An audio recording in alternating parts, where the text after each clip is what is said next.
Hello, and welcome to Breast Cancer Conversations, a podcast brought to you by survivingbreastcancer.org. I'm Laura Carfang, breast cancer survivor and founder of survivingbreastcancer.org, a nonprofit organization providing community, education, and resources to empower those diagnosed with breast cancer and their caregivers from day one and beyond. In this episode, I am opening myself up and getting vulnerable about not only my diagnosis, but why I started survivingbreastcancer.org and the passion I have to help others who have been diagnosed with breast cancer. Hello, everyone. This is our initial podcast at survivingbreastcancer.org, and I thought I'd take a minute to ask Surviving Breast Cancer founder and executive director, Laura Jean Carfang, a few questions to get us going. Hi, Laura. Let me start by asking you to tell your breast cancer story from the initial diagnosis onward all the way through to hormonal therapy. It's a really big question. Yes, it is. I don't even know where to begin. So, initial diagnosis. I was diagnosed September 22nd, 2016, mainly because I checked myself in to the Breast Health Center at Tufts Medical in Boston because I needed to know that I did not have breast cancer. I think it's quite common for younger women to be told by their primary care doctors that there's nothing to worry about. It's just dense breast tissue. And I was like, sure, okay, fine. It could just be dense breast tissue, but let's just have a mammogram. This would be my first mammogram ever. So let's just have a mammogram to make sure and rule out that it is not actually breast cancer. So I remember making an appointment for 8 a.m. in the morning. I remember calling my employer saying, I have a doctor's appointment, but it's nothing serious. I'll be in a little bit late. So just FYI. And I go to Breast Health for my first mammogram. And we'll save that story for like a whole nother podcast lecture because let me tell you, it's not a fun experience. But because of the dense tissue, the doctors there wanted to actually escalate it up and do an ultrasound so they can get better imaging. So after a mammogram, I had an ultrasound, and the doctors were quite concerned that they asked what I was doing during the lunch hour and if I could stay in the hospital, and the doctor could squeeze me in and do a biopsy that day. So what turned out to be, something that I thought was just going to be peace of mind, you have nothing to worry about, go to work by 9 a.m., turned into me canceling the whole day of work, calling my boyfriend to say, they want to do a biopsy. I've never had a biopsy done before. I'm now actually pretty scared. I think you need to come to the hospital. And he did. And then they did this biopsy, and everything was happening so quickly. So it went from like mammogram to the ultrasound to biopsy, and the doctor brought me into the office before the biopsy to sign some paperwork. And she was explaining to me that, there are risks associated with the biopsy and that there is the potential for, air getting into I don't know the technical term, like the machine that they use for the biopsy, and can result in a collapsed lung. So here I am thinking, oh my gosh, there might be a tumor. It might be positive. We have to do a breast cancer biopsy. And now I have to sign a consent form saying that I understand the risks and that my lung could potentially collapse. Needless to say, I burst into tears. This is very overwhelming. I've never heard of any of these terms before. You're kind of going through the paperwork because you have to kind of sign away, like who's not going to sign, you want to know, right? So you're signing away to all of these risks. And then they did a biopsy, and it was the most painful thing I have ever experienced. Even in hindsight, after going through radiation, chemotherapy, and surgery, the biopsy to this date is still something that just gives me nightmares. Not to scare anyone who has to have a biopsy, but they literally go in and cut out a piece of your tissue. And for good reason, they need to test it, but at the same time, it's quite overwhelming. So that was the first experience there with the Breast Health Center. I had to wait approximately a week and a half to get the results of that. In the meantime, the waiting period seems to be the most traumatic. I was Googling absolutely everything. I had no idea what stage I was. I didn't know if it was malignant or benign. I had no idea if it had spread to other parts of my body. So here I am going from like no cancer to like stage 4 on Google search and WebMD, just trying to figure out what was going on. And your mind is racing. I didn't tell anybody that I was going through this except, my immediate family and my boyfriend at the time, but I didn't mention anything to my colleagues or outside friends. And so you can only imagine how hard it was at work to concentrate while you're actually thinking about, oh my gosh, do I have cancer? So that was the diagnosis piece. Things moved really quickly after that. I got a phone call from the hospital confirming that I had stage 2 breast cancer.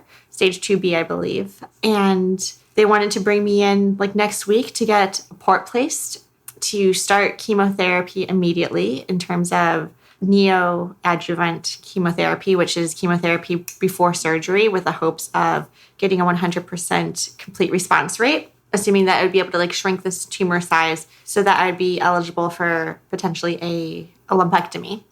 So again, you barely have any time to comprehend, to research, or let things digest. It went from you have cancer to coming in, getting a port placement. You can see like the scar that I still have just on my right-hand side for where the port was placed, opposite of where the cancer was on the left-hand side of my body.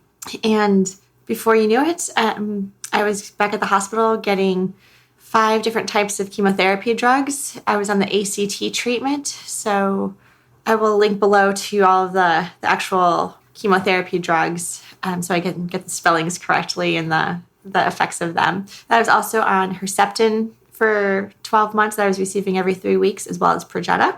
And the whole neoadjuvant chemotherapy phase was about 6 months. I pretty much had that from October through just before April. My surgery date was scheduled for April, I believe it was April 6th on 2017. And I had a lumpectomy. I guess you could call it a bilateral lumpectomy. I don't know the actual term, but there was surgery on both sides, as well as a full node dissection, axillary node dissection, because the cancer had spread to my lymph nodes. And then from there, I had, about 4 weeks of recovery, 3 drains, working on mobility. And then after that, I was eligible for radiation. So I had 33 rounds of radiation.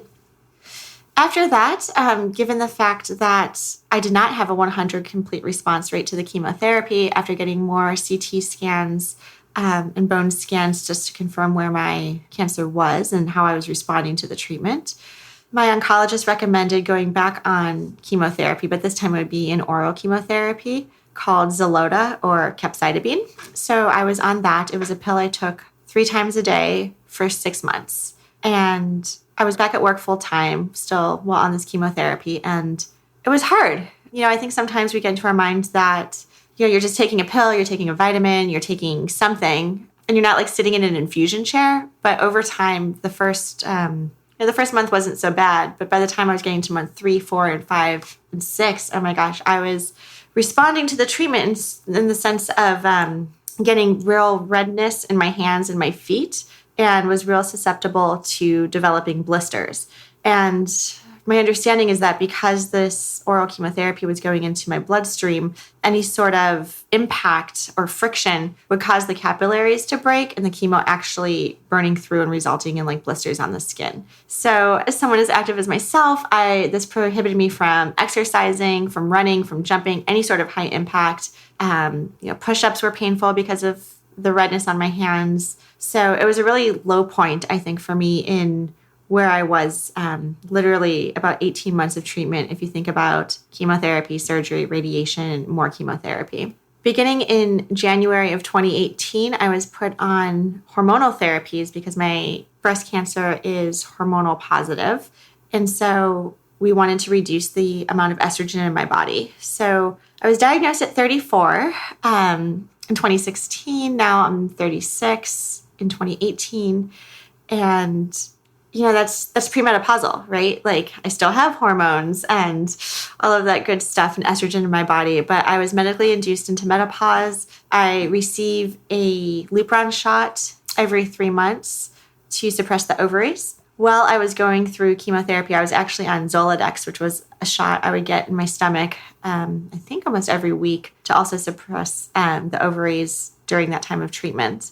And, there's 2 classes of hormonal therapies that ER-positive estrogen or hormonal receptive breast cancer patients tend to be put on. And one classification falls under tamoxifen, and the other one would be aromatase inhibitors. And I would encourage anyone, if they want to learn more about these hormonal therapies, is to log on to our survivingbreastcancer.org YouTube channel, where I do a whole video series on hormonal therapies and go into a little bit of a deeper dive on my experience with them.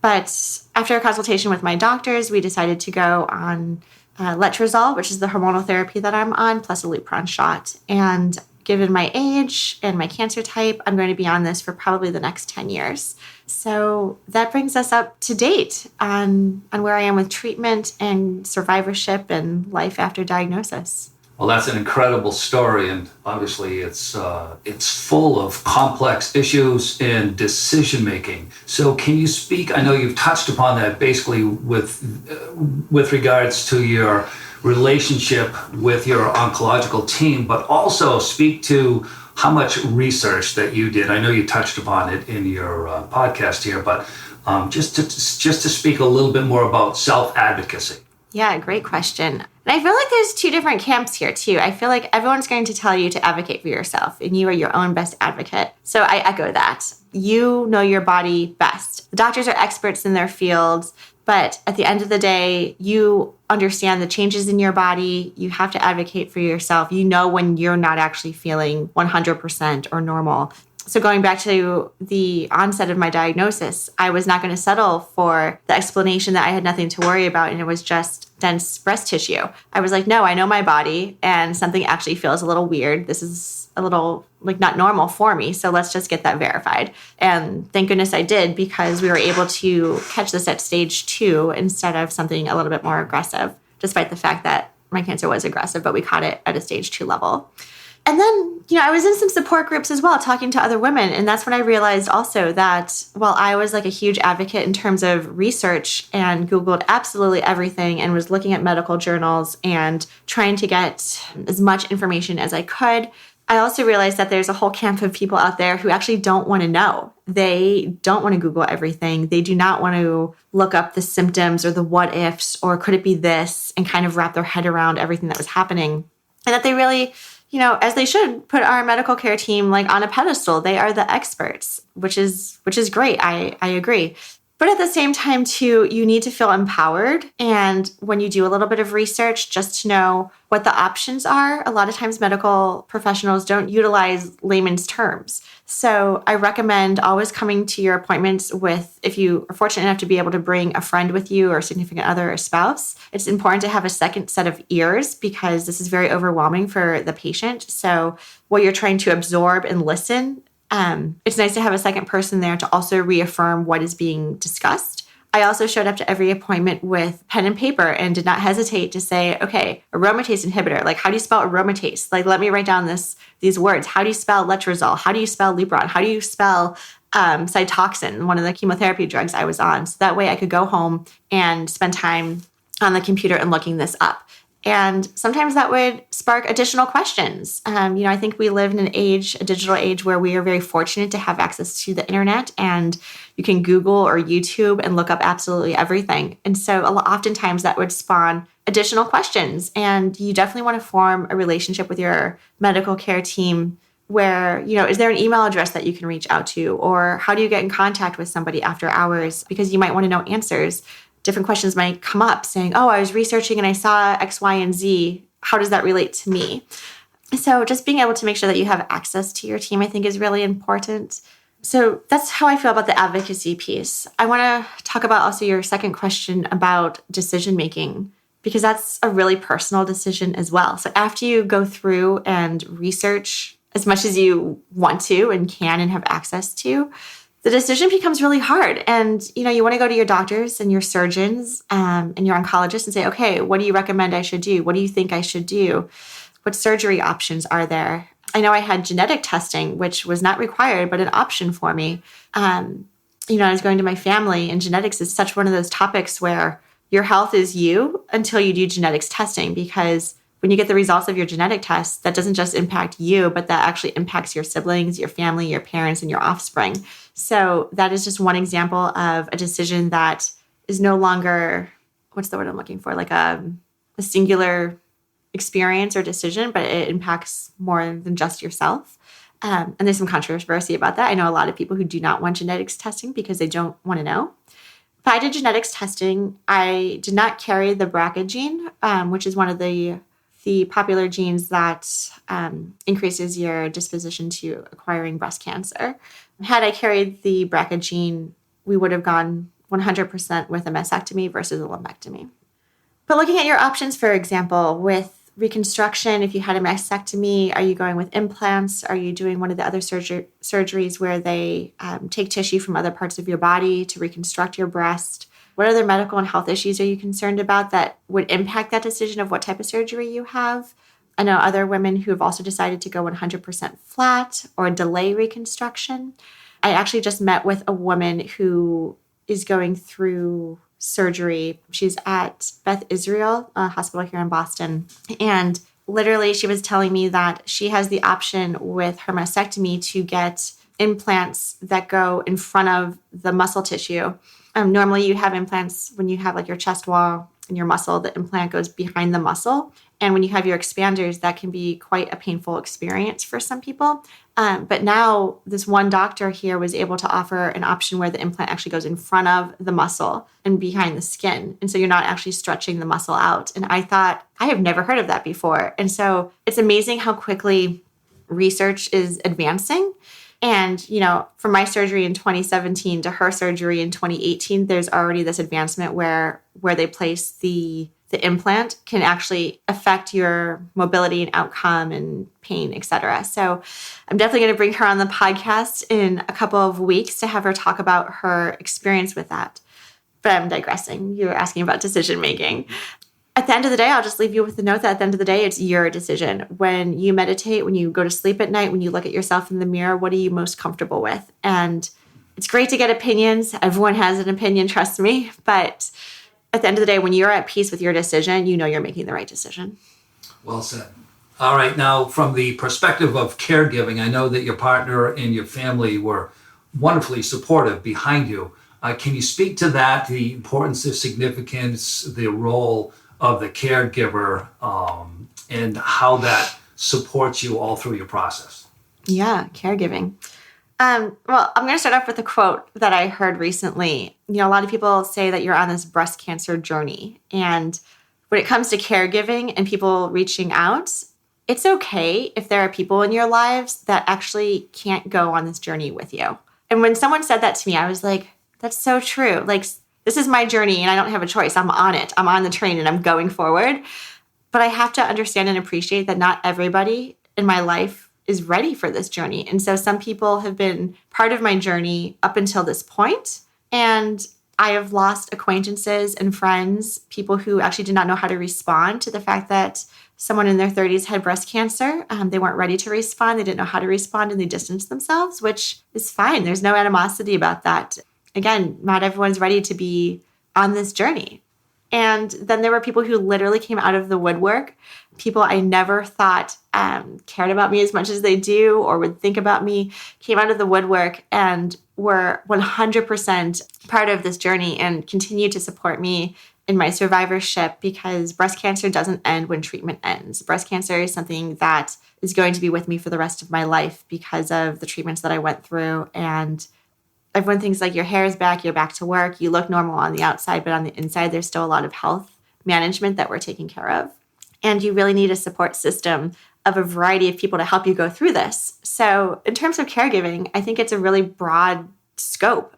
Caregivers could be your significant other. They don't have to be your significant other, but having someone who's kind of seeing you on the day-to-day is quite helpful in understanding that there may be mood swings, there may be just a lot of changes. You may potentially be losing your hair if you're going under certain chemotherapies. And, having someone to support you while you're going through a diagnosis, physical changes, and then kind of this transformation. You lose your hair, you're going through surgery. How does that fall into the scope of your identity? So there's a lot of questions that you have to kind of muscle through. And caregivers can come in all sorts of personas, right? You have your significant others, you may have friends, family members, siblings, but I would also incorporate with your caregiving perspective is looking and reaching out to other survivors, because it was really important for me to have a supportive community to help me kind of unpack everything that I'm going through. But I also wanted to speak with other people who have been diagnosed with breast cancer because I was going through so many symptoms that I really wanted to speak with someone who understood 100%, like, this is what you can expect from surgery, or this is what you can expect from radiation. And also seeing survivors who are, 1, 2, 5, 20 years out gave me so much hope to know, like, wow, you made it through. You're on the other side. You're surviving. You're living. Like, things look great. And from a caregiving perspective too, that I thought was really important, to have different people supporting you in different ways throughout your journey. Terrific. And now, as far as transparency, I've noted that you begin YouTube videos, etc., describing your experience as you were experiencing either setbacks or surgery or various forms of chemo or hormonal therapies, radiation, etc. And you seem to have been very transparent about the entire ordeal. I know that some people are not so, and they tend to keep it closer to the vest. Describe your thought process for being so transparent. Yeah, hot topic for sure. I think, again, this goes back to your personal decision and how you want to manage your diagnosis. I was not transparent at the very beginning when I was going through all these tests. I was still going to work and I was not sharing with my colleagues just yet what potentially was going to become breast cancer. And then I was sitting with my boyfriend one day and we're just like, how do we navigate this road? Do we tell people? Do we not tell people? I feel like there's been a shift where decades ago, people did keep this very close to their vest, did not want to share their health concerns or what they were going through with the public. But we've come through so much advances now, I think, in medical research and survivorship that the chances of surviving breast cancer are quite high. And it's because of the transparency and the advocacy and the education that we're able to provide as survivors. So I think right there, we decided, let's just put it on Facebook in 2016 that I got diagnosed with breast cancer. And the world for the next year is going to be a little different for me. And I think that also goes back to your just recent question about caregiving. The moment I decided to put this on social media, the outpour from people about this was overwhelming. And I don't know if my caregiver, boyfriend, life partner, whatever term we want to use, knew that at the time. I don't know if that was his plan to say, we got to get social about this because we need all the support we can get. But thank goodness he had the foresight to work with me to make this public. And we told everybody. There are a couple of great restaurants we go to and we frequent in the Boston area. And I was so nervous because we became friends with, the wait staff and the managers because we go to these restaurants all the time. And I was so nervous that, oh my gosh, what am I going to do when I start losing my hair? Do I wear a wig? Do I show up bald to the restaurant one day? Like, what do we do?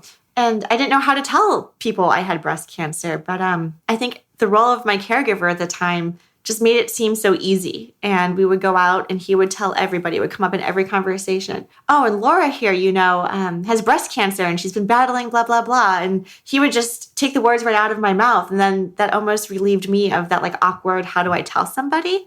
But it just kind of rolled off his tongue. And I think, you can leverage your caregivers in that way of, if you're having a hard time articulating something, this is one way that they can help. They can help share your story on your behalf. Also, managing phone calls, getting letters or flowers in the mail, guests coming over, wanting to see me after surgery. I think leveraging your caregiver in that component too is really helpful because you're going to be tired. But again, I'm digressing here a little bit, but why go social? A lot of people are asking me if I'm going to start blogging about my experience. And I was never a blogger before. And I wasn't sure if now is the right time to start blogging. So I opted to go the YouTube route where I would create YouTube videos. It was much easier for me to speak and then visually show people what I was going through. So well before thinking about launching survivingbreastcancer.org, I started our YouTube channel documenting my experience. Whatever I felt like talking about that day, I would just put on YouTube. And slowly, I started to see that there was this community starting to form around my YouTube channel. People were actually clamoring for this information. They wanted the knowledge. They wanted the education. They wanted to see what someone was going through, what they could potentially expect if they were recently diagnosed as well. So one of the things I loved about my YouTube channel, it was real time. It was the night before surgery. This is what I'm thinking. Here's a video of me literally waking up from surgery the next day, showing examples of arm exercises or mobility showing pictures of my drains, et cetera. So it really became an outlet for me to educate the public and at the same time creating a community around breast cancer. Well, that education and support, and I guess the offering of community is really what drove you to sponsor, to found, and be the executive director of survivingbreastcancer.org. Can you get into that and basically describe what you're looking to accomplish, who you're looking to impact, and what the desired outcomes are going to be with regards to what you're bringing to the table at SBC? Where to begin? I think it happened quite naturally or organically, right? So we had the YouTube channel, and I was noticing that there started to be a little bit of a following, and people, really starting to subscribe to my channel and wanting more of a community. Honestly, I thought it was going to be very easy to Google like young breast cancer survivor Boston meetup. And you would think with all the hospitals in the area, and I know the hospitals do an excellent job with their own support groups, but honestly, in terms of searching for community and young people who actually want to talk about their experience, there was definitely a gap. So that became the impetus for me to launch survivingbreastcancer.org. I wanted to now create a nationwide network or even a global network of those who've been diagnosed with breast cancer and their caregivers to form this community and have support and let people know that they're not alone. You might be sitting on your couch or going through some sort of part of your treatment and feeling disconnected. But thank goodness for social media. And we have been able to connect in so many ways, whether it's Facebook, Instagram, YouTube, blogging, et cetera, that there's this community forming. So we decided to form our nonprofit. And there's a couple key activities that we are focused on right now. And the first one is being our breast cancer survivors and friends meet and greets. We hold these throughout the country, and this is like face-to-face interactions with breast cancer survivors, caregivers, advocates, doctors, patient navigators, you name it. And we're going from city to city. For example, we've been recently in Boston, of course, because this is where we're based out of, but we've been to Pittsburgh, Philadelphia, San Francisco, Chicago, Atlanta, and have some coming up on the books in North Carolina, Colorado, potentially Austin, and more to come. So we really just go and bring people together over a nice brunch, share stories. And so that's one aspect of building community. The other is through our Speakers Bureau. So a strong component of survivingbreastcancer.org is to educate.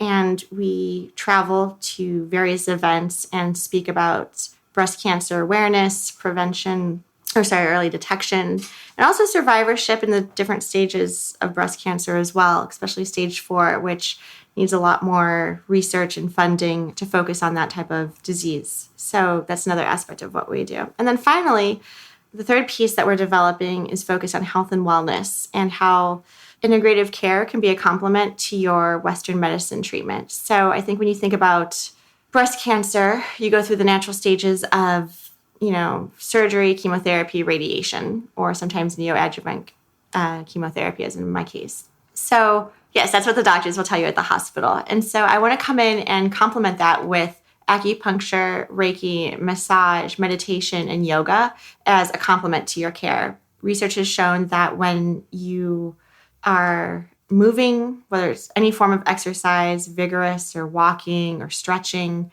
and holistic treatments, you actually respond much better and can reduce or subside some of your negative side effects from treatment. So I understand that can also be quite expensive, and I really want to break down those barriers for access. And so through fundraising as our nonprofit, we are raising funds to be able to offer this to those who've been diagnosed with breast cancer. Terrific. Now, perusing your survivingbreastcancer.org website, I note that there are multiple ways for people to contribute. They can provide their own particular story or narrative. They can write a blog to be published on your website. And also they can donate money, assets, such as cars, boats, houses, etc., real estate. Can you speak to that for a second? Yeah, absolutely. There are so many ways to be engaged with our organization.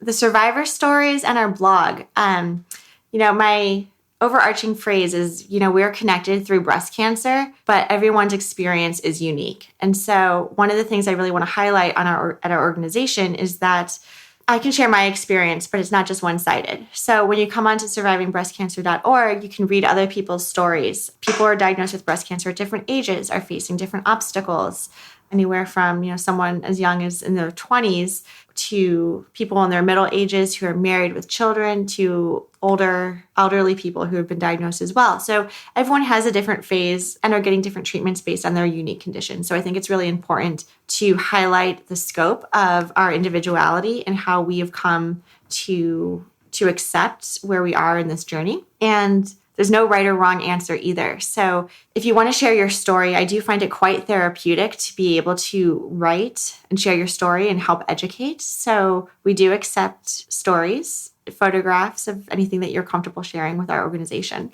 If you don't want to share your survivor story, we do also accept guest bloggers on our website. And this is an opportunity as well. If there's a topic that you're passionate about or something that you want to get across, whether it's how you're utilizing meditation or yoga as part of your complementary care, exercise, diet, fertility, any sort of question or topic that you would like to address, writing for us as a guest blogger is another great way to get involved. So those are just a couple of ways. We also have volunteers. Again, as a young nonprofit, we definitely rely on the generosity of the community and volunteers to help us live out our mission through our marketing, meet and greets, fundraisers that we hold in various events. And then, of course, financially, we're able to provide our services because of the generosity of the community. And so people can donate either by sending a check made out to survivingbreastcancer.org to our organization. All of that information is on the donate button on our website.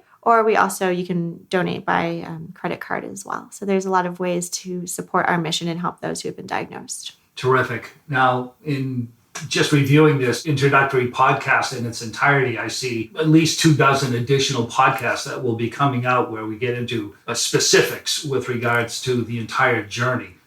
So with that being said, I'd like to first off compliment you and congratulate you on founding survivingbreastcancer.org. I can really see the utility there. And also congratulations on your incredible progress through your own particular journey. So I'm going to put you on the spot and ask you in one sentence to sum up really what you're looking to do at SBC. One sentence? One sentence.